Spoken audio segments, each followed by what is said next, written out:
Conscious brain कहते हैं। Basically brain के भी दो पार्ट हैं, एक एनिमल ब्रेन और एक ह्यूमन ब्रेन। ह्यूमन ब्रेन भी वो है जो हम लोगों ने, इंसान ने वक्त के साथ साथ इर्तिका के साथ डेवलप कर लिया, जिसमें हम एक सोशल लाइफ गुजारते हैं, डूज एंड डोंट्स के साथ, हमारी वैल्यूज़ हैं। तो वो जो ह्यूमन ब्रेन है ना उरूज, वो जाके सुन हो जाता है, ये जो टॉक्सिन्स हैं ये उसे सुन कर देते हैं, और एनिमल ब्रेन के गेट खुल जाते हैं।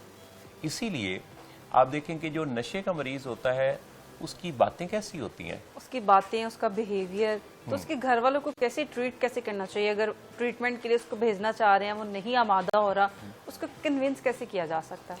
वो कन्विंस बहुत कम ऐसे लोग होते हैं जो कन्विंस होते हैं, इसलिए कि उनका जो ब्रेन का रीजनिंग एरिया है वो इफेक्ट हो गया है।